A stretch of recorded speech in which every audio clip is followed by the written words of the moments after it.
কে ওখানে? কে ওখানে? কে ওখানে?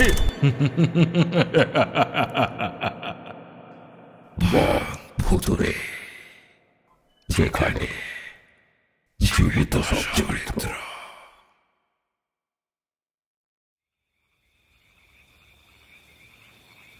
বিছানায় শুয়ে থরথর করে কেঁপে ওঠে বিকাশবাবু। কেঁপে ওঠার যদিও কারণ রয়েছে। তার মনে হলো একবার তার বুকের উপর দিয়ে এইমাত্র যেন কিছু একটা চলে গেল। তার পরনে একটা পাতলা পাঞ্জাবি, সেই পাঞ্জাবির ভেতর দিয়ে যেন বুকের লোমগুলো এক পাশে সরিয়ে কিছু একটা এইমাত্র হেঁটে গেল। ধড়ফড় করে বিকাশবাবু উঠে বসে বিছানার উপরে। ঘরের এক পাশে জ্বলতে থাকা হ্যারিকেনের অল্প আলোটাকে বাড়িয়ে দিল। সঙ্গে সঙ্গে পাঞ্জাবিটাকে খুলে ফেলে বুকের যেখান দিয়ে জিনিসটা হেঁটে গেছে সেখানটায় দেখে কেমন একটা লালচে দাগ হয়ে গেছে, সামান্য যেন জ্বালা জ্বালা করছে। বুকের মাঝে লোমগুলোর কাঁচা পাকা রং ধরেছে অনেক বছর আগেই। সেখানে তাকিয়ে থাকতে থাকতেই বিকাশবাবু মনে মনে বলল, ব্যাপারটা কি হলো? বুকের মাঝে এমন একটা দাগ হলো কখন? এমন দাগ তো ছিল না। বুকের ওপর দিয়ে কিছু হেঁটে গেল নাকি? বিকাশবাবু ভীতু মানুষ নন। সেই দাগটা আরশোলা কিংবা টিকটিকি যে কোনো কিছুর কারণেই হতে পারে, তবে কেন জানি না তার মনে হচ্ছে জিনিসটা জামার উপরে নয়, জামার নিচে হেঁটে গেছে, আর তাতেই ওই লাল দাগটা হয়েছে। বিছানা থেকে নিচের দিকে নামতে যাওয়ার জন্য সবে মাত্র একটা পা বাড়াতে যাবে বিকাশবাবু, ঠিক তখনই একটা দৃশ্য দেখতে পেয়ে তার বুকের ভেতরটা যেন বরফের মতো ঠান্ডা হয়ে গেল। বিছানার একদম শেষের দিকে তার লম্বা পা দুটো কেমন যেন অন্ধকারে রয়েছে। হ্যারিকেনের অল্প আলোতেও পা দুটো ভালোভাবে দেখা যায় না, কিন্তু পা দুটো সত্যিই ওখানে আছে তো? নিজের পা তুলতে গিয়েও কোনো কিছু অনুভব করতে পারল না সে। যতবারই পা তোলার চেষ্টা করে যেন মনে হয় পা দুটো কেমন ভারী হয়ে আছে। কোনো রকমে টেবিলের একপাশ থেকে হ্যারিকেনটা বিছানার ওপরে তুলে এনে পায়ের দিকে তাকাতেই বিদ্যুৎ খেলে যায় তার শরীরে। তার দুটো পা যেন বিছানার সঙ্গে মিশে গেছে। ওই দুটো পা তার নয়, অমন পচা গলা পা তার কি করে হয়? দুটো পায়ে মাছি ভন ভন করছে, কেমন যেন সাদা সাদা ছোট ছোট পোকা পায়ের ভেতর ঘুরে বেড়াচ্ছে। রক্ত মাংস কেমন যেন কালচে হয়ে বিছানার সঙ্গে লেপ্টে গেছে। কি দেখলাম? কি দেখছি আমি? আমার আমার আমার পা দুটো আমার পা দুটো এমন হলো কি করে? ভয়টাকে কাটিয়ে উঠতে বিকাশবাবুর সামান্য সময় লেগে যায়। বিছানার ওপর পাথরের মতন কিছুক্ষণ বসে থাকার পর কি মনে হয় গলা তুলে ডাকে মাধবকে, বিকাশবাবুর বাড়ির একমাত্র কাজের লোক। শুধু একমাত্র বললে ভুল হবে, বিকাশবাবুর সর্বক্ষণের কাজের লোক ওই মাধব। তাকে ছাড়া এক পাও চলতে পারে না। বাবু, বাবু, মাধব, মাধব, কোথায় গেলি তোরা? বিকাশবাবুর ডাকে মাধব কিন্তু আসেনি, অথচ সে মাধবকে ডাকলেই সঙ্গে সঙ্গে তার ঘরের কাছে এসে হাজির হয়। তাহলে আজ মাধব আসছে না কেন? বিকাশবাবু বিছানা ছেড়ে উঠতে পারেন না। এমন পচে গলে যাওয়া পা দুটো নিয়ে বিছানা থেকে ওঠা যায় না। কিন্তু তার স্পষ্ট মনে আছে, উনি রাতের বেলা যখন ঘুমোতে এসেছিলেন তখন তার পা দুটো ঠিকই ছিল। তাহলে কোন মন্ত্র বলে তার পা দুটো এমন হয়ে গেল? তাহলে কি কেউ মন্ত্র পড়ে পাটাকে এমন করে দিয়েছে? কিন্তু সেটা আবার হয় নাকি? বন্ধ ঘরের ভিতরে কি করে কেউ আসবে? এমনই ভেবে চলেছে বিকাশবাবু, ঠিক তখনই ঘরের একপাশে যে জানলাটা আছে সেই জানলার দিকে তার চোখ পড়ল। একটা পাল্লা খোলা, কিন্তু কিন্তু ওই জানলার পাল্লার গড়াদের কাছে মুখ লাগিয়ে ওটা কে দাঁড়িয়ে আছে? বিকাশবাবু শিউরে উঠলেন একবার। তার গোটা শরীর দিয়ে আর একটা বিদ্যুৎ তরঙ্গ বয়ে গিয়ে তার মাথায় ধাক্কা মারল। জানলার কাছে যে দাঁড়িয়ে আছে তার দুটো চোখ সাদা, স্থির চোখে একভাবে তাকিয়ে দেখছে বিকাশবাবুকে। তার মুখের দুপাটি সাদা দাঁত বাইরে বেরিয়ে আছে। একটা অদ্ভুত হাঁ করে আছে ওই মূর্তিটা। তার দুটো চোখ, মুখের সেই বীভৎস ধারালো দাঁত আর তার গায়ের রং দেখে বোঝা যায় সে মানুষ হতে পারে না। মানুষের মুখ অত বীভৎস হতে পারে না। বিকাশবাবুর গলার স্বর রুদ্ধ হয়ে আসে মুহূর্তের জন্য। তারপরে যেটা হয় তার জন্য বিকাশবাবু মোটেই তৈরি ছিলেন না। ওই সামান্য জানলার ছোট্ট একটা গড়াত বেয়ে আস্তে আস্তে সেই বীভৎস মাথাটা ভেতরে ঢুকে আসছে। তারপর দুটো হাত, তারপর একটা শরীর এবং সবার শেষে একটা পা। একটা কালো কুচকুচে শরীর ঘরের ভেতরে মাটির মেঝের ওপর ঝপ করে নেমে পড়ে। ঘরের ভেতরের বাতাসটা বদলে যায় মুহূর্তের মধ্যে। বিকাশবাবু মনের সমস্ত জোর একত্র করে চিৎকার করে ওঠে, মাধব, মাধব, মাধব, মাধব, কোথায় গেলি, কোথায় গেলি? না, মাধবের কোনো সাড়া নেই।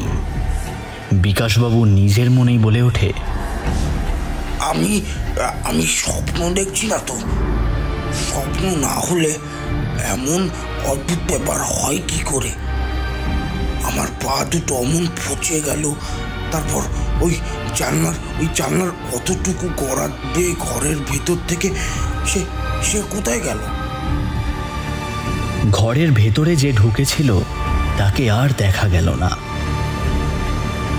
এক অজানা ভয় বিকাশবাবুর গোটা শরীরে আস্তে আস্তে জড়িয়ে ধরতে শুরু করেছিল। তখনই ঘরের দরজার কাছে একটা শব্দ হয়। কেউ যেন ঘরের দরজায় ধাক্কা দিচ্ছে। কে? মাধব বাবা? কিন্তু মাধব না হয় যদি অন্য কেউ হয় তবে কি হবে? এত রাতে তার ঘরের দরজায় তো অন্য কারুর আসার কথা নয়। বিকাশবাবু বিছানা থেকে উঠতে পারেন না। বিছানায় বসে বসেই বলে, আমি বিছানা থেকে উঠতে পারছি না। আমি ঘরের দরজাটাও খুলতে পারছি না। ঠিক তখনই ঘরের দরজার দিক থেকে একটা চেনা গলায় কে যেন বলে ওঠে, বাবা, বাবা আমি এসেছি, বাবা, বাবা আমি এসেছি।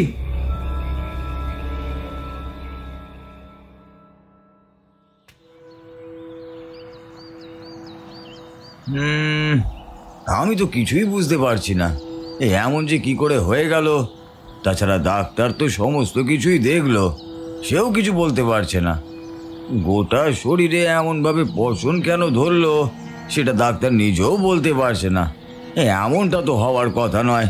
একটা সুস্থ স্বাভাবিক মানুষের শরীরে কি করে এমন পশম ধরে? সেটা তো আমারও প্রশ্ন, কিন্তু কিছু তো একটা হয়েছে। আগে থেকে সব কিছু বোঝা যাবে এমনটা তো নয়। আজ থেকে অনেক বছর আগে এমন রোগ ছিল যেগুলো আমরা এখন জানি, তবে তখন তার ব্যাপারে কিছুই জানা যায়নি। চামড়ায় কোনো সমস্যা হতে পারে, কিন্তু শরীরের ভেতরে ভেতরে তো অনেক কিছুই হতে পারে। আমার মনে হয় তোমার একবার শহর থেকে এসে গ্রামে কিছুদিন থাকা প্রয়োজন। এভাবে আমি একা একা থাকি, কখন যে কি হয়। তাছাড়া বুঝতেই তো পারো, বড় বাবুরও মন মেজাজ সব সময় ভালো থাকে না। তোমরা একটু কাছাকাছি থাকলে। বুঝতে পারছি না মাধবদা, কিন্তু ব্যবসার কাজ তা তো তুমি জানোই। তাছাড়া এখন কাজের মরশুম, এই সময় শহর ছেড়ে এখানে এসে পড়ে থাকলে আমার একেবারেই লোকসান হবে। তবে একটা কাজ করা যেতে পারে। আমি তন্ময়, নিশাকে না হয় এখানে পাঠিয়ে দিচ্ছি। ওরা কয়েকদিন এখানে থাকুক, আর তোমার আর বাবার দুজনেরই একটু সুবিধা হবে। মাধব হতাশ মুখে তাকায় জয়ন্তর দিকে, তারপর বলে, আচ্ছা, যেটা ভালো মনে হয় সেটাই করো ছোটবাবু। আমার আর কি, তবে তুমি এলেই বোধহয় ভালো হতো।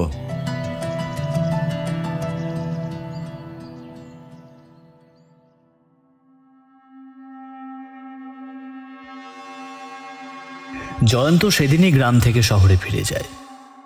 বাবার শরীরের অসুস্থতাটা ধীরে ধীরে বাড়ছে। আর শুধু তাই নয়, গোটা শরীরটা অদ্ভুতভাবে পচন ধরতে শুরু করেছে। ডাক্তাররাও দেখছে, কিন্তু কিছুতেই কিছু বুঝতে পারছে না। গ্রাম থেকে মফস্বলের এক হাসপাতালে জয়ন্ত বাবাকে নিয়ে এসেছিল, কিন্তু ডাক্তাররা কিছু বুঝতে পারেনি। বেশ কয়েকদিন আগে তাকে রেখে সেখান থেকে ছেড়ে দেওয়া হয়েছে। জয়ন্ত বাড়িতে ফিরে গিয়ে তার বউ নিশি এবং একমাত্র ছেলে তন্ময়কে বুঝিয়ে সুঝিয়ে গ্রামের বাড়িতে পাঠিয়ে দিল।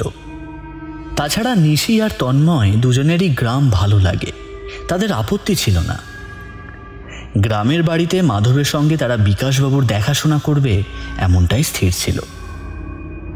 কিন্তু বিকাশবাবু কেমন যেন চুপ করে রইলেন, কখনোই কোনো কথা বলেন না। সময় মতো খান, ঘুমন, কিন্তু অতিরিক্ত কথা কারুর সঙ্গে বলেন না।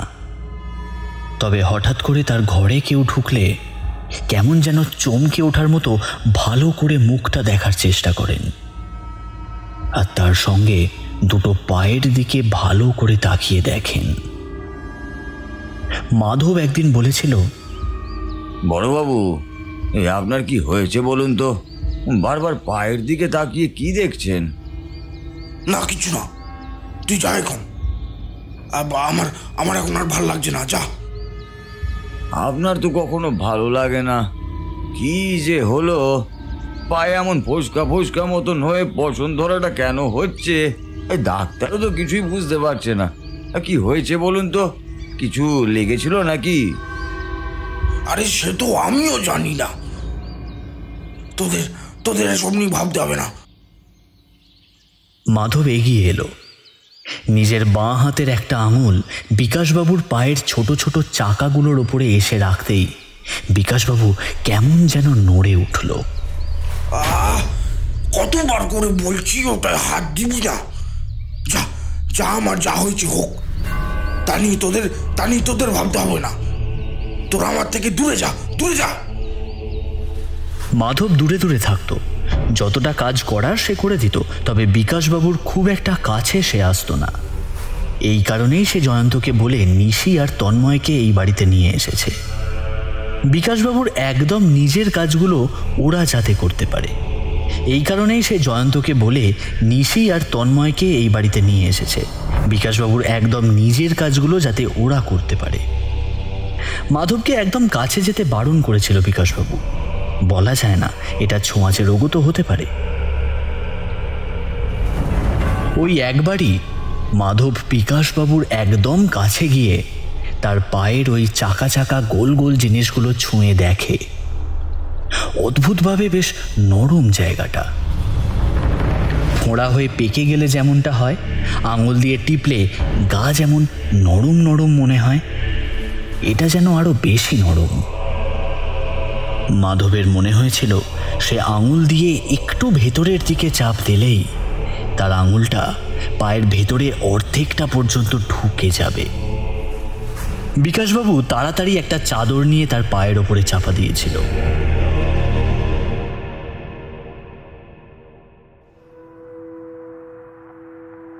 সেদিন গ্রামে বিকাশবাবুর বাড়িতে নিশি ও তন্ময় এসে পড়ে।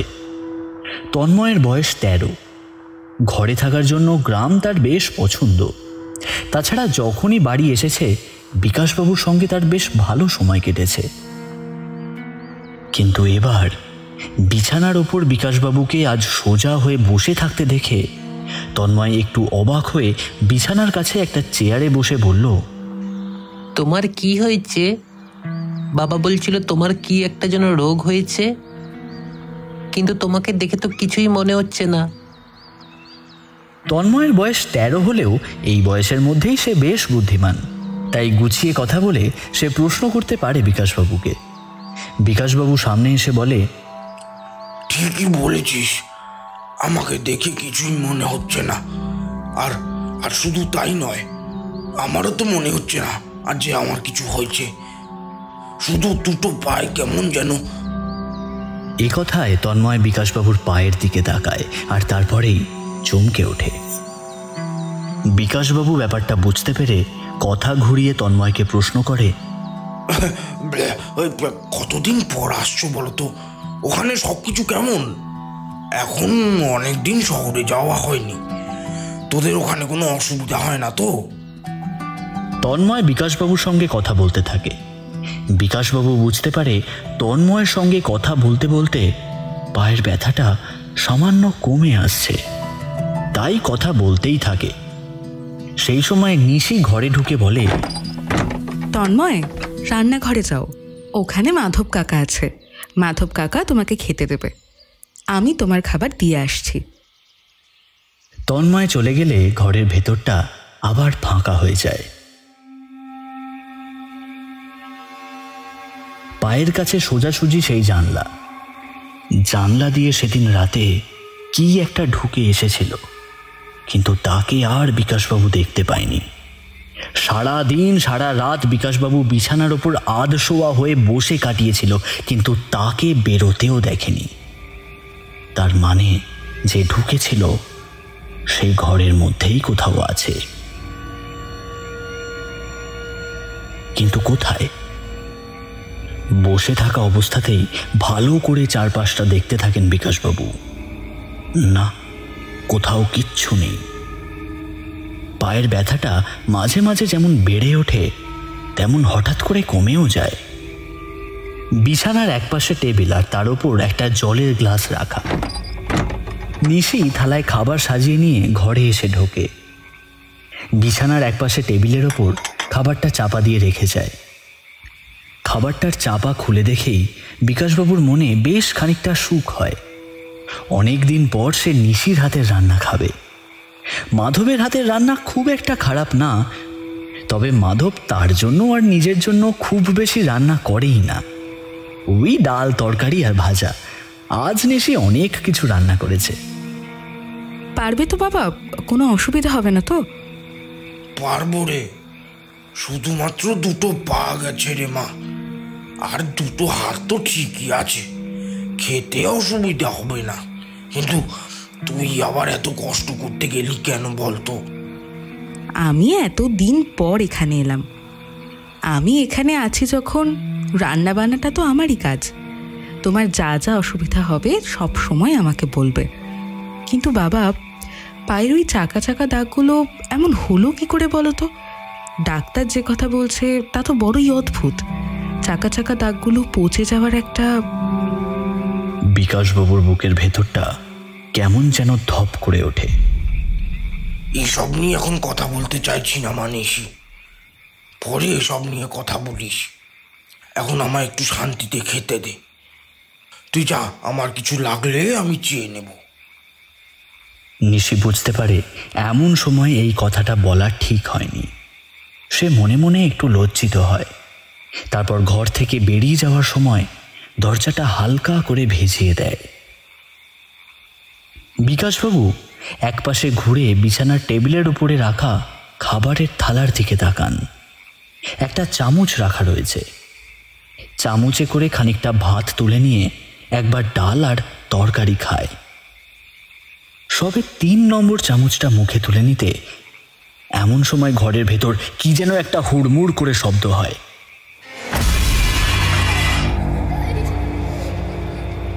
বিকাশবাবু চমকে উঠে এদিকে ওদিকে তাকায়। না, কোথাও কিচ্ছু নেই। এমন হুড়মুড় করে শব্দ হওয়ার মতো তার ঘরেও কিছু নেই। মাধব, মাধব, নিশি, ও নিশি। ডাক শুনে নিশি আর মাধব হুড়মুড় করে এসে তার ঘরে ঢোকে। তারপরে বিকাশবাবুর কাছে সমস্ত কথা শুনে ওরা ঘরের ভেতরটা খুঁজে দেখে। না, কোথাও কিচ্ছু নেই। বিছানার তলাটাও একদম পরিষ্কার, কোথাও কিচ্ছু রাখা হয়নি। মাধব ইচ্ছে করেই ঘরে বেশি কিছু রাখে না, বিকাশবাবুর প্রয়োজন খুবই কম। ঘরের একপাশে একটা আলমারি শুধু রাখা আছে, তাছাড়া টেবিল চেয়ার ছাড়া আর তেমন কিছুই নেই। না বাবা, কোথাও তো কিছু নেই। বাড়িতে কোথাও কোনো শব্দ একবারের জন্যও হয়নি। সত্যিই তোমার মনে হয়েছে যে ঘরের ভিতরে কিছু একটা আছে? ঘরে কিছু না থাকায় বিকাশবাবু কেমন যেন অবাক হয়ে গিয়েছিল। সত্যিই তো, শব্দটা তাহলে হলো কোথায়? ঘরের ভেতর শব্দ হওয়ার মতো তো কিছুই নেই। একমাত্র বিছানার তলায় কিছু একটা থাকতে পারে। হঠাৎ করেই একটা কথা বিকাশবাবুর মনে পড়ে যেতে কেমন যেন চমকে ওঠে। তাড়াতাড়ি করে ওদের দুজনকে ঘর থেকে চলে যেতে বলে। যাওয়ার আগে বাকি খাবারটুকু নিশির হাত দিয়ে বাইরে পাঠিয়ে দেয়, আর খাবে না বলে বিছানায় শুয়ে পড়ে। ওরা চলে গেল। তারপর ঘরের দরজাটা বন্ধ হওয়ার সঙ্গে সঙ্গে সে জিনিসটাকে দেখতে পায় বিকাশবাবু। ঘরের টালির চালের একপাশে যে জিনিসটা ঝুলছে, একটা কুচকুচে কালো বিড়াল। বিড়াল যে এমন অদ্ভুতভাবে টালির চালে উল্টো হয়ে ঝুলতে পারে সে কথা বিকাশবাবু কখনো জানতো না। যেন মনে হলো বিড়ালটা টালির চালের উল্টো হয়ে নয়, যেন মাটিতেই চারটে হাত পা দিয়ে দাঁড়িয়ে রয়েছে, আর একভাবে তার দৃষ্টি সোজা তাকিয়ে রয়েছে বিকাশবাবুর দিকে। সেই সাদা দুটো চোখ একভাবে তাকিয়ে তার দিকে দেখছে। বিকাশবাবুর মাথার ভেতরটা কেমন যেন হয়ে আসে। পায়ের ব্যথাগুলো বাড়ছে। যেখানে যেখানে গোল ফোসকা মতো পড়েছে সেই জায়গাগুলো যেন তীব্রভাবে হাড়ের ভেতর পর্যন্ত কি একটা ব্যথা ছড়িয়ে দিচ্ছে একটু একটু করে। বিকাশবাবু গর্জন করে ওঠে, কে তুই? আমার আমার কাছে কি চাস? কেন আমাকে কষ্ট দিচ্ছিস? আমার যদি মারতে হয় তাহলে আমার মেরে ফেল। আমি নিজেই। রাগে আতঙ্কে বিকাশবাবু পাগলের মতো এদিক ওদিক কিছু একটা খুঁজতে থাকে, এমন কিছু যেটা দিয়ে অন্তত নিজেকে মারা যায়। কিন্তু ঘরের মধ্যে কোথাও কিচ্ছু তেমন পায় না। হুড়মুড় করে খুঁজতে গিয়ে বিছানা থেকে মাটির উপরে ছিটকে গিয়ে পড়ে। বিকাশবাবুর পড়ে যাওয়ার শব্দটা শুনে আবার দরজা খুলে ঘরের ভেতরে এসে ঢোকে মাধব, নিশি আর তন্ময়। বিকাশবাবুকে এমনভাবে পড়ে থাকতে দেখে ওরা তখনই এগিয়ে আসে তাকে তোলার জন্য, কিন্তু বিকাশবাবু চিৎকার করে বলে ওঠে, ছুঁই না আমায়, ছুঁই না। তোরা আমায় ছুঁলে তোদের গায়েও বাপের দাগ লেগে যাবে। ছুঁই না আমায়, একদম ছুঁই না। বিকাশবাবুর চোখে জল। মাটির ওপরে যেভাবে হুমড়ি খেয়ে পড়েছিল সেইভাবেই রয়েছে। তার পায়ের চাদরটা এখন সরে গেছে। মাধব আর নিশি ঘৃণায় মুখ বিকৃত করে ফেলে। বিকাশবাবু যতই ওদের কাছের লোক হোক না কেন, তার পায়ের দিকে তাকিয়ে যে কোনো মানুষ ঘৃণায় মুখ ফিরিয়ে নেবে। এমনকি জয়ন্ত থাকলে সেও এমনটাই করত। তার পায়ে যেখানে চাকা চাকা দাগ মতো ছিল তেমনই ওটা। গোল জায়গা মাটিতে পড়ার জন্যই বোধহয় ফেটে গেছে, আর সেখান দিয়ে বেরিয়ে আসছে কালচে হয়ে যাওয়া একটা রক্ত। তার সঙ্গে সাদা দলা দলা মতো কি যেন একটা বাইরে বেরিয়ে আসছে। তবুও মাধব আর নিশি এগিয়ে আসে সামনের দিকে। বিকাশবাবুর বারণ না শুনে তাকে তুলে আবার বিছানার ওপরে শুইয়ে দেয়। মাধব তার পায়ের দিকটা ধরেছিল, কিন্তু কিছু হয়নি। এমনকি পায়ের পাতাতেও কোথাও কিছু নেই। শুধু হাঁটুর গিঁট থেকে পায়ের পাতা গোড়ালির আগে পর্যন্ত যে লম্বা চামড়া রয়েছে, যেখানে বিকাশবাবুর অনেক লোম রয়েছে কালো কালো, ঠিক তারই মধ্যে চাকা দাগগুলোও রয়েছে। যেমন কোনো মানুষের গায়ে সেতি হলে সাদা সাদা চাকা দাগ হয়ে যায়, খানিকটা তেমন। সেই চাকা চাকা দাগগুলো কেমন যেন নরম নরম। বিকাশবাবুর পা নড়লেই সেগুলো জলের মতো টলটল করে ওঠে। বিকাশবাবু আর কিছু বলছিল না। তার চোখের কোণে জল। চোখ বন্ধ করা অবস্থায় বিছানার ওপর চুপ করে শুয়েছিল সে। মাধব বলল, কতবার বলেছি এইভাবে যখন তখন বিছানা থেকে নামবে না, একটুও জোর নেই, অথচ আমার কথা শুনবেই বা কেন? হ্যাঁ, ডাক্তার তো বলেই দিয়েছে নড়াচড়া হাঁটা চলা একেবারে বন্ধ, পায়ে প্রেশার পড়লেই এমনটা হতে পারে। ওই ক্ষতটায় এখন কি লাগানো যায় বলো তো? বললাম না চলে যা এখান থেকে, চলে যা, চলে যা, চলে যা এখান থেকে। আমার কাউকে প্রয়োজন নেই, কাউকে প্রয়োজন নেই, চলে যা। যদি বাঁচতে চাস, যদি ভালো থাকতে চাস, চলে যা এখান থেকে, চলে যা। বিকাশ চিৎকার করতে শুরু করলো। ওরা বুঝতে পারলো এই সময় তার চিৎকার থামবে না, তাই বাধ্য হয়ে ঘর থেকে বেরিয়ে গেল। বিকাশ ঘরে চারিদিকে সেই কালো বিড়ালটাকে খুঁজতে লাগলো। কোথায় সেটা? বিকাশবাবুর আতঙ্ক কান্নায় মিশে যেতে লাগলো।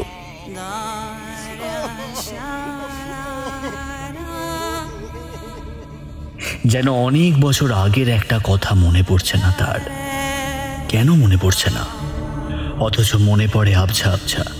সেটা মনে করতে পারলেই অনেক সমস্যার সমাধান হয়ে যাবে। তার সঙ্গে যা ঘটে চলেছে তার সঙ্গে তার সেই ঘটনার কোনো না কোনো একটা সম্পর্ক নিশ্চয়ই আছে। বিকাশবাবু বুঝতে পারল পায়ের ক্ষত থেকে বেরিয়ে আসা টাটকা রক্ত আর সাদা সাদা সেই জিনিসটা তার বিছানার চাদরের সঙ্গে মিশতে শুরু করেছে। এমন একটা বিছানায় শুয়ে থাকা যায় না, কিন্তু তার কিচ্ছু করার নেই।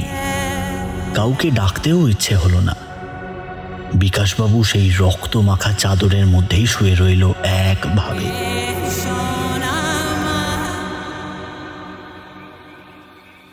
কে ওখানে? মাধব কাকা নাকি? রাতের বেলা নিশি কি একটা কাজে ঘর থেকে বেরিয়েছিল। তন্ময় ঘুমোচ্ছে। সে বেরিয়েছে, প্রথমে বাথরুমে গিয়ে তারপরে জলের জগে জল ভরে নিয়ে নিজের ঘরে রাখে। সে কি মনে হতে সে উঠেছিল।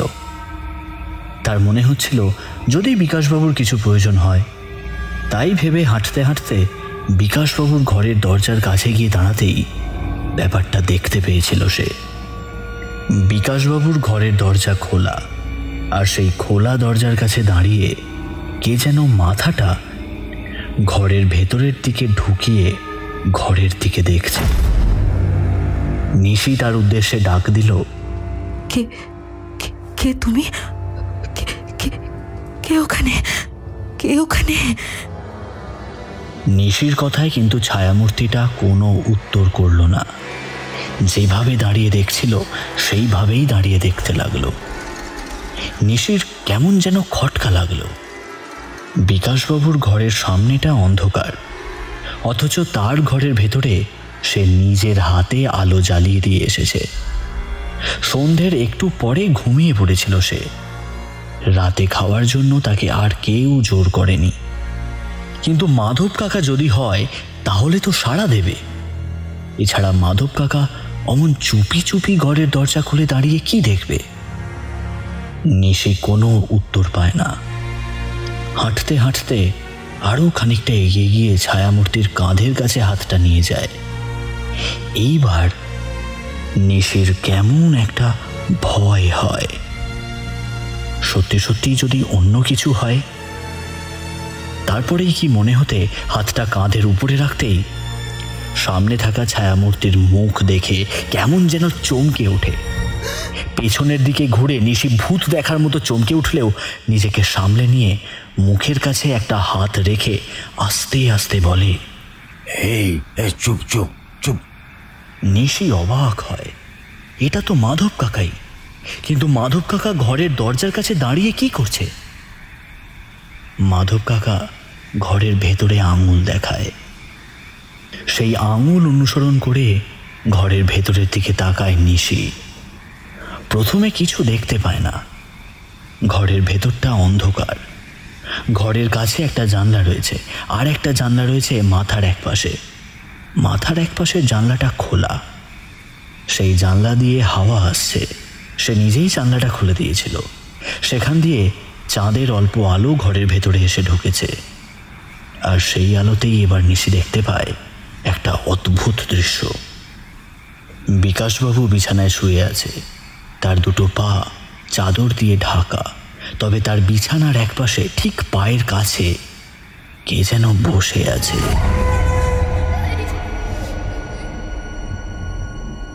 বসে বসে নিজের দুটো হাত দিয়ে পা ঢাকা চাদরের ভেতর কিছু একটা যেন করছে। খোকা বাবু এত রাতে ওখানে কি করছে বলো তো, ও ছোট দিদিমণি? নিশি অবাক হয়ে বলে, খোকা বাবু? কিন্তু তন্ময় তো আমার সঙ্গেই রয়েছে, আমি একটু আগেই তাকে বিছানায় রেখে বাইরে এলাম।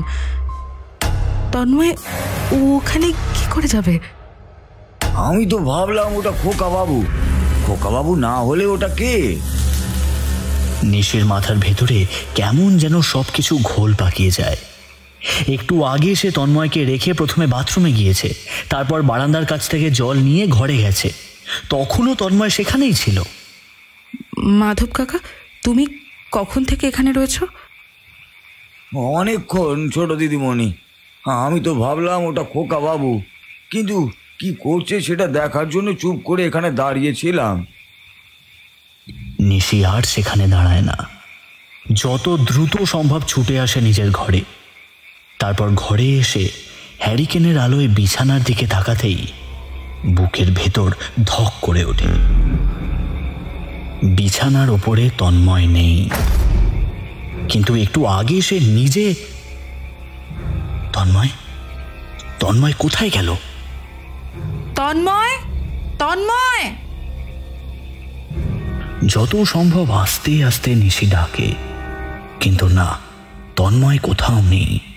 ঘর থেকে নিশি বাইরে বেরিয়ে আসতে যাবে এমন সময় কি একটা মনে হতে ঘরের চালের দিকে চোখ ফেলেছে, আর তাতেই যেটা দেখতে পায় তাতে নিশি আর নিজেকে ধরে রাখতে পারে না। চিৎকার করে দুটো হাত দিয়ে নিজের চোখ ঢেকে মাটির উপরে বসে পড়ে। তন্ময় ঘরের টালির চালের কাছে, দুটো হাত পা টালির চালের সঙ্গে একদম টিকটিকির মতো লাগিয়ে একভাবে তাকিয়ে আছে তার দিকে। তন্ময়ের চোখ দুটো কেমন যেন সাদা হয়ে গেছে। মাধব অন্ধকারে দাঁড়িয়ে দেখছিল। নিশি চলে যাওয়ার পরেও সে দাঁড়িয়েছিল। তারপরেই কি যেন একটা হয়। বিছানার উপর থেকে সেই বিকাশবাবুর পায়ের কাছে বসে থাকা বাচ্চাটা কোথায় যেন উধাও হয়ে যায়। ঠিক তারপরেই নিশির চিৎকার শুনে মাধব ছুটে যায়। তার ঘরের কাছে দেখতে পায় নিশি দুটো হাত দিয়ে নিজের চোখ ঢেকে থরথর করে কাঁপছে আর চিৎকার করে বলছে, মাধব কাকা, মাধব কাকা, আমার তন্ময়কে বাঁচাও, মাধব কাকা, তন্ময়কে বাঁচাও। মাধব কিন্তু কিছুই বুঝে উঠতে পারে না। ঘরের ভেতর জ্বলতে থাকা হ্যারিকেনের আলোতে দেখে বিছানার উপরে তন্ময় নিশ্চিন্তে ঘুমিয়ে রয়েছে। তার বুকের ওঠানামা আর তার চোখের ঘুমন্ত ভাব সমস্ত কিছুই দেখে বোঝা যায় সে বেশ গভীর ঘুমে ঘুমিয়ে রয়েছে। এতই গভীর ঘুম যে নিশির চিৎকারেও সেই ঘুম ভাঙেনি। মাধব তাড়াতাড়ি এগিয়ে আসে নিশির দিকে। তারপর তার কাঁধের ওপর হাত রেখে ঝাঁকাতে ঝাঁকাতে বলে, কি হয়েছে? কি হয়েছে ছোট দিদিমণি? এই চিৎকার করছো কেন? আরে ওই তো খোকা বাবু বিছানার ওপর শুয়ে আছে। নিশি খানিকটা ধাতস্থ হয়ে বিছানার দিকে তাকিয়ে দেখতে পায় সত্যি সত্যি বিছানার ওপরে শুয়ে রয়েছে তন্ময়। তখন তাড়াতাড়ি মাটি থেকে উঠে সে ছুটে যায়, তারপর বুকের মধ্যে জড়িয়ে ধরে তন্ময়কে। এইরকম হঠাৎ করে ঘুম ভেঙে তন্ময় একটা অদ্ভুত দৃশ্য দেখে অবাক হয়ে গেল। সে কিছু বলতে পারে না। নিশি ততক্ষণে হাউমাউ করে কাঁদতে শুরু করেছে। মাধব হতভম্ব হয়ে যায়। যদি সত্যি সত্যি ওই ঘরে বিছানার উপরে তন্ময় থাকে, তাহলে ওই ঘরে বিছানার উপরে কে ছিল? আর ছোট দিদিমণি কি দেখে চিৎকার করে উঠল? কিচ্ছু বুঝতে পারে না সে। তখনই পাশের ঘর থেকে শোনা যায় বিকাশবাবুর চিৎকার। বলছি তো চলে যাও এখান থেকে। আবার এসছিস তুই? আবার? হ্যাঁ, বলেছি না তুই আসবি না এখানে। তুই চলে যা এখান থেকে।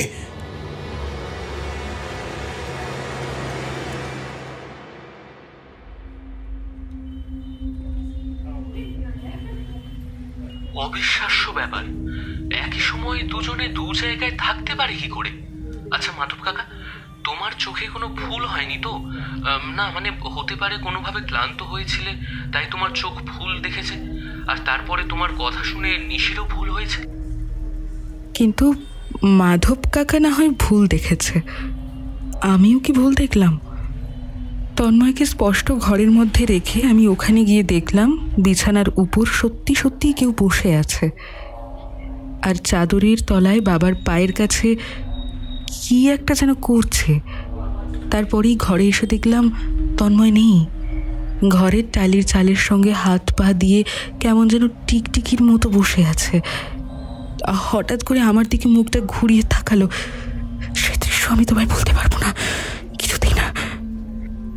জয়ন্ত কিছুক্ষণ চুপ করে ভাবলো, তারপর বলল, দেখো, আমার মনে হয় ব্যাপারটা তোমরা যেমনটা ভাবছো তেমনটা নয়। বাবার এই ব্যাপারটা নিয়ে তোমরা এমনিতেই চিন্তিত হয়ে রয়েছো, তাই তোমাদের এমন কিছু ভাবতে হয়েছে হয়তো। ব্যাপারটা মনের ভুল ছাড়া আর কিচ্ছু নয়। তাছাড়া বাবা তো কিছুই বলছে না। বাবা কি তোমাদের কিছু বলেছে যে ঘরের মধ্যে সে কাউকে দেখতে পেয়েছে? কাল রাতে বাবা চিৎকার করেছিল। বাবার চিৎকার শুনে আমরা যখন তার ঘরে যাই দেখি বাবা বিছানার উপরে উঠে বসেছে, যতটা উঠে বসা যায় ঠিক ততটাই, আর তার দুপায়ে সেই ক্ষতগুলো থেকে গল গল করে রক্ত বেরোচ্ছে। বাধ্য হই তো আজ। মোবাইলের অপর প্রান্ত থেকে জয়ন্ত একটু বিরক্তির সাথে বলে, বিশ্বাস করো, আমার আর এসব ভালো লাগছে না। এত ঝামেলার মধ্যে এমনি আমি কাজ নিয়ে একটু চিন্তার মধ্যে রয়েছি, ব্যবসাতে এত লোকসান হয়ে গেছে, তার উপর আবার এসব। তুমি এক কাজ করো, বাবাকে হসপিটালে ভর্তি করে রাখো, মাধব কাকাকে বলে দাও তার কাছে থাকতে। তুমি আর তন্ময় ফিরে এসো। এই মুহূর্তে আমার পক্ষে আর যাওয়া সম্ভব নয়।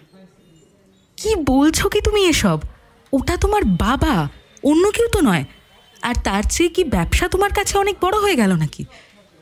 তুমি সবকিছুকে আবেগ দিয়ে ভাবছো নিশি, তাই তোমার এটা মনে হচ্ছে। মেয়ে মানুষের তো আবেগ ছাড়া আর কিছুই নেই। আমায় সবকিছু ভাবতে হচ্ছে। ব্যবসা লাটে উঠে গেলে তখন না খেতে পেয়ে মরতে হবে। তখন ওই বাবার কাছে গিয়ে বসে থাকলে কোনো লাভ হবে না। তুমি যা ভালো বোঝো করো। আমার এখন মনে হয় না মাসখানেকের আগে আমি যেতে পারবো। ফোনটা কেটে যায়। নিশি হাসপাতালের ওয়ার্ডের বাইরে বসে আছে। হাসপাতাল বলতে খুব একটা ভালো হাসপাতাল নয়, গ্রামীণ স্বাস্থ্য হাসপাতালগুলো যেমন হয়। তবে কোনো রকম একটা চিকিৎসা তো পাওয়া যায়, তাই ভেবেই সেখানে নিয়ে এসেছে। মাধব কাকা ওয়ার্ডের ঘরের দরজার পাশে পায়চারি করছে। তন্ময় একটা লম্বা বেঞ্চের উপরে বসে রয়েছে। নিশি উঠে দাঁড়ায়, তারপর দরজার কাছে এগিয়ে গিয়ে কেবিনের মধ্যে উঁকি মারতে দেখতে পায় বিকাশবাবু চুপ করে শুয়ে আছে। একটা কালো চাদরে তার পা দুটো ঢেকে দিয়েছে এখানকার লোকেরা। খালি গায়ে বুকের কাছে একটা লালচে কাঁটার মতো দাগটা কেমন যেন ফুলে এসেছে। গভীরভাবে কোনো একটা ক্ষত, অনেক পুরনো থাকলে যেমন দাগ হয়, না হলে সদ্য কোনো কিছু দিয়ে গায়ের চামড়ার উপরে লম্বা দাগটা যেমন হয় ঠিক তেমনটাই মনে হচ্ছে। তারপরেই একজন নার্স মতো কেউ এসে বিকাশবাবুর গায়ের ওপর একটা চাদর চাপিয়ে দেয়। কিচ্ছু বুঝতে পারছি না ছোট দিদিমণি, কি যে হচ্ছে। সেদিন রাতের পর থেকেই এমনটা হচ্ছে। সেদিন রাতে বড়বাবু প্রথম ভয় পেল, আর তারপর থেকেই তো এমনটা শুরু হলো। কোন রাতের কথা বলছো বলো তো? সেই রাত যেদিন রাতের বেলা প্রবল ঝড় বৃষ্টি হলো। বড়বাবু ঘরের বারান্দার কাছে চেয়ারে বসে বসে বাইরের দিকে বৃষ্টি দেখছিল। তারপরেই যে কি হলো আমি নিজেও ঠিক জানি না।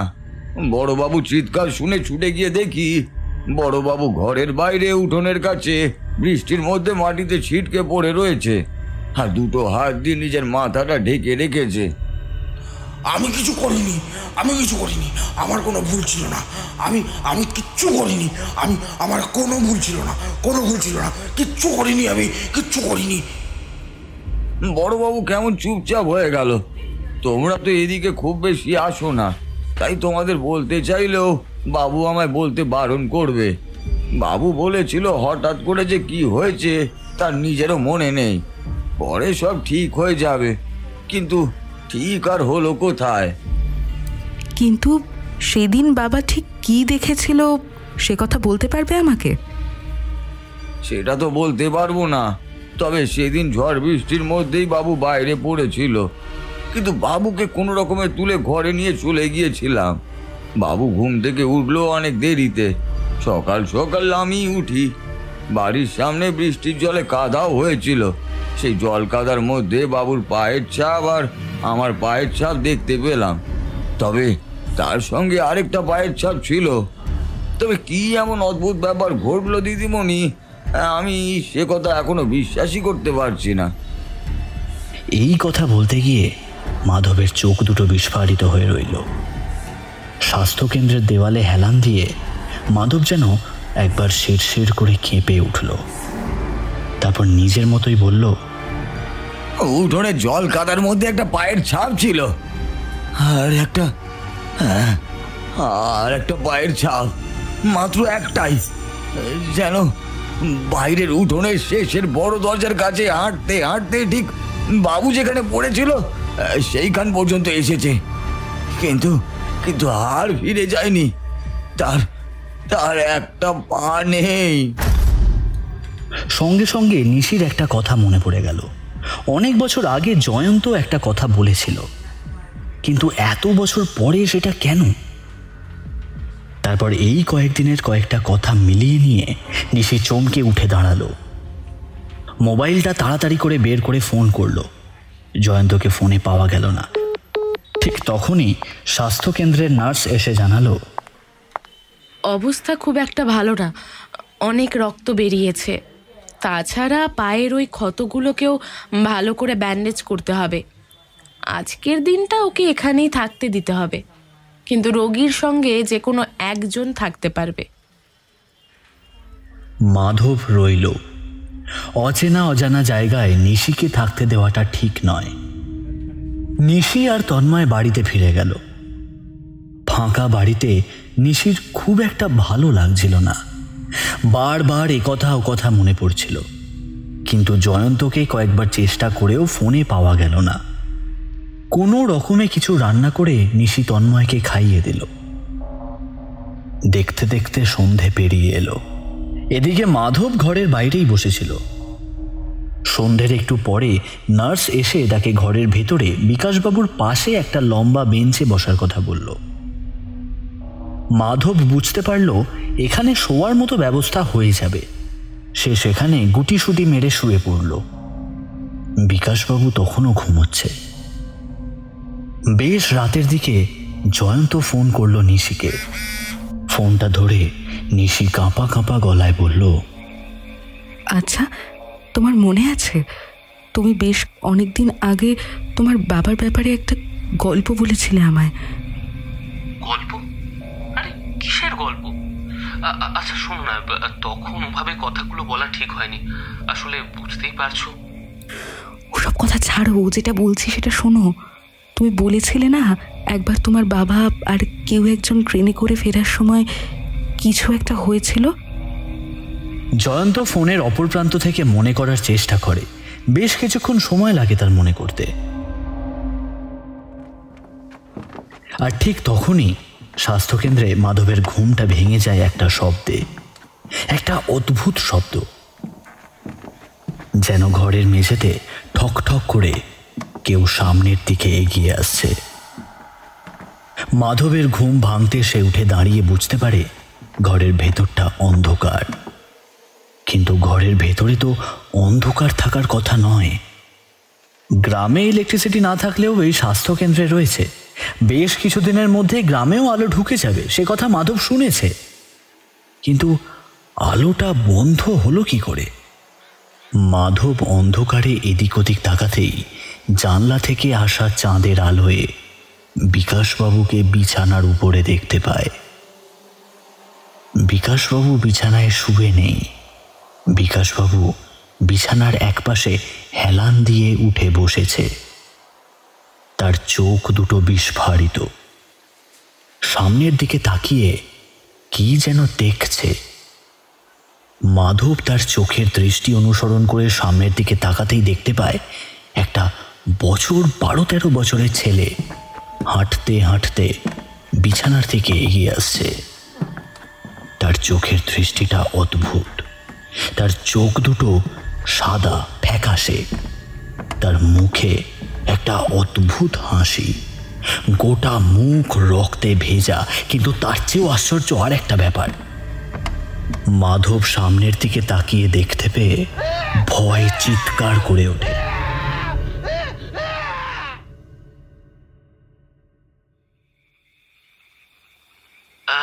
হ্যাঁ, মনে পড়েছে। ছোটবেলায় বাবা আর এক বন্ধু কোথায় যেন একটা গিয়েছিল আর ট্রেনে পড়ে গিয়েছিল। সেখান থেকে ফেরার সময় একটা দুর্ঘটনা ঘটে। ট্রেনের সামনের দিকে বাবা আর বাবার সেই বন্ধু দাঁড়িয়েছিল। কিছু একটা ব্যাপার নিয়ে ওদের মধ্যে কথা কাটাকাটি হয়।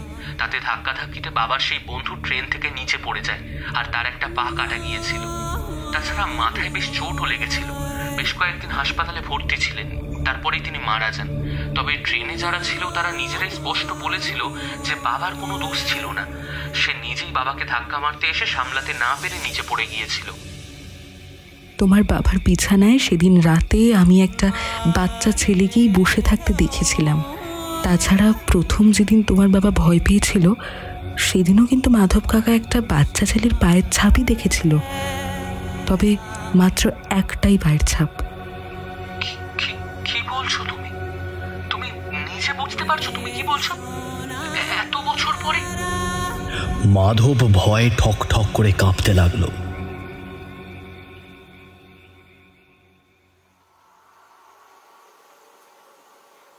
বিকাশবাবুর কিন্তু কোনো ভয় নেই। বিকাশবাবু শক্ত গম্ভীর গলায় বলল, সত্যি কি আমার কোনো দোষ ছিল না?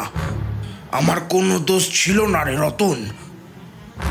অদ্ভুত হাসির সঙ্গে কে যেন ঘরের ভেতর বলে ওঠে, দোষ তো আমারও ছিল না রে, দোষ তো আমারও ছিল না, কিন্তু আমাকেও তো মরতে হয়েছিল।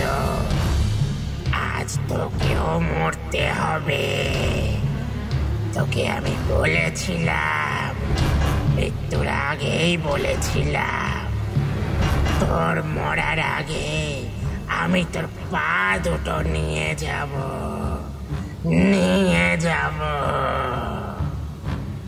মাধব চিৎকার করে ওঠে, ডাক্তার, ডাক্তার, বাঁচাও, বাঁচাও, নার্স, নার্স। কেউ আসবে না, কেউ বাঁচাবে না, সবাই ঘুমোচ্ছে। পা দুটো আমি নিয়ে যাব। মাধব আর সহ্য করতে পারে না। সেই দুটো সাদা চোখ, মুখে অদ্ভুত হাসি, আর তার সঙ্গে ঘর জুড়ে থাকা একটা পচা গন্ধে তার বুকের ভেতরটা কেমন যেন উথাল পাথাল করে ওঠে। মাধব ছুটে সামনের দিকে পালাতে যায়, আর তাতে কিছু যেন একটা তার পায়ে বেঁধে ছিটকে পড়ে মেঝের উপর, আর মাথাটা ঠুকে যায় শক্ত মেঝেতে।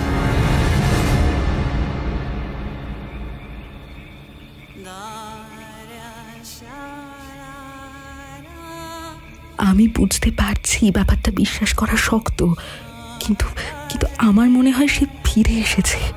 কোনো একটা কারণে নিশ্চয়ই সে ফিরে এসেছে। দেখো, পায়ে পচন ধরেছে, শুধুমাত্র দুটো পায়ে, অন্য কোথাও কিন্তু নেই। যদি অন্য কিছু হতো তাহলে সেটা পা ছাড়িয়ে তো অন্তত হাঁটুর উপর পর্যন্ত উঠত। পা এক্সরে করতে হবে। মাধব কাকা, আমি এতদিন ধরে বাড়িতে রয়েছি, অথচ আমাদের কিন্তু তেমন কিচ্ছু হলো না। তার মানে তুমি বলতে চাইছো কোনো এক অশরীরী আত্মা ফিরে এসেছে, তাই তো? আচ্ছা, এখন এসব কথা বলছো তুমি এখনকার দিনে দাঁড়িয়ে? হ্যাঁ, দিন এখনকার হোক বা আগেকার, সেটা বড় কথা নয় জয়ন্ত। যা হচ্ছে সেটাই বড় কথা। এই একটা পায়ের ছাপ, শুধুমাত্র হাঁটতে হাঁটতে তোমার বাবা যেখানে অজ্ঞান হয়েছিল সেখানে এসে হাওয়ায় মিলিয়ে যাওয়ার কোনো ব্যাখ্যা আছে কি তোমার কাছে? নাকি আমি যা দেখতে পেয়েছিলাম তার কোনো ব্যাখ্যা আছে?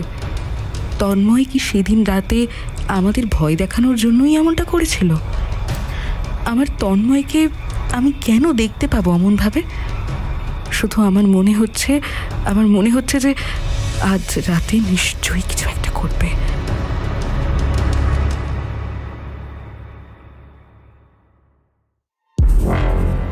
আজ ছেড়ে দে, আমায় ছেড়ে দে। আমার এমনিতেই বয়স হয়েছে, কয়েকদিন পর এমনিতেই মরে যাব। আমায় আর মারিস না, আমায় আর মারিস না, আমায় মারিস না। এবার দেখা যায় চাঁদের আলোয় সেই প্রেত মূর্তির হাতে একটা লম্বা ছুরি। সেই ছুরিটা ধারালো, চকচক করছে। সেই ছুরিটা নিয়ে সে আস্তে আস্তে এগিয়ে আসে বিকাশবাবুর পায়ের কাছে। তারপর সেই ছুরির ধারালো একটা ফলা বিকাশবাবুর পায়ে সেই সাদা চাকা চাকা ঘায়ের মতো জিনিসটার ভেতরে ঢুকিয়ে দেয়।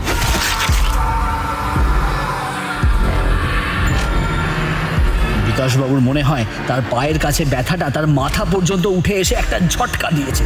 সে চিৎকার করে ওঠে, কিন্তু তার চিৎকার কারোর কান পর্যন্ত গিয়ে পৌঁছায় না। কোনো একটা অদৃশ্য কালো ছায়া তার ঘরের চারপাশটাকে ঘিরে রেখেছিল। ধারালো সেই ছুরিটা দিয়ে বিকাশবাবুর দুটো পাই আস্তে আস্তে আলাদা করে ফেলে। বিকাশবাবু আর সহ্য করতে না পেরে জ্ঞান হারিয়ে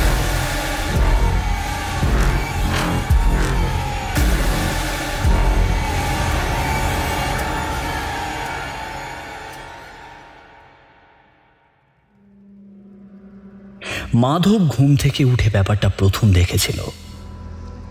বিকাশবাবুর দুটো পাই তার হাঁটুর কাছ থেকে কেউ কেটে রেখে গেছে, অথচ ঘরে আর কেউ নেই। তখনই মাধব চিল্লামিল্লি করে হাসপাতালের সবাইকে ব্যাপারটা জানায়। জয়ন্ত বেশ চিন্তিত হয়ে পড়ে। সে সিদ্ধান্ত নেয় পরদিনই গ্রামে ফিরবে। গোটা রাত নিশি ঘুমোতে পারে না। পরদিন সকাল হতেই সে হাসপাতালে গিয়ে পৌঁছয়, কিন্তু ততক্ষণে যা হবার হয়ে গেছে। মাধব পাগল হয়ে গিয়েছিল। এমন একটা ব্যাপার সহ্য করার মতো ক্ষমতা তার ছিল না। ব্যাপারটা যখন পুলিশের ঘরে পৌঁছায়, পুলিশ ভেবেছিল মাধবই এই কাজ করেছে, সে ছুরিটা কোথাও লুকিয়ে ফেলেছে। কিন্তু পাগলকে শাস্তি দেওয়া যায় না, তাই তাকে মানসিক হাসপাতালে পাঠানো হয়েছিল। সেই রাত্রে অত্যধিক রক্তক্ষরণ আর যন্ত্রণায় মারা গিয়েছিল বিকাশবাবু। শুধু নিশি আর তন্ময় ফিরে গিয়েছিল শহরে। এরপরেও যখন মাঝে মাঝে রাতের বেলা নিশি ঘুম ভেঙে জেগে উঠত, তার মনে হতো কোথায় যেন রেলগাড়ির শব্দ হচ্ছে, আর তার সঙ্গে একটা চিৎকার, যেন কেউ রেলগাড়ির নিচে চাপা পড়ে চিৎকার করে উঠছে, যেন রেলগাড়ির চাকায় তার একটা পা হাঁটু থেকে আলাদা হয়ে গেছে। গোটা শরীর ঘামে ভিজে গেছে। নিশি তাকিয়ে দেখল বিছানার দিকে। এক পাশে শুয়ে রয়েছে জয়ন্ত, আর অন্য পাশে শুয়ে রয়েছে তন্ময়। না, কেউ তো নেই। কিন্তু নিশি জানে না, ঠিক তার বাড়ির এক পাশে জানালার কাছে উঁকি মেরে তার দিকেই দেখছে একটা ছায়া মূর্তি। তার দুটো চোখ সাদা, মুখের দাঁতগুলো এলোমেলো, আর গোটা মুখে ছড়িয়ে রয়েছে রক্তের দাগ।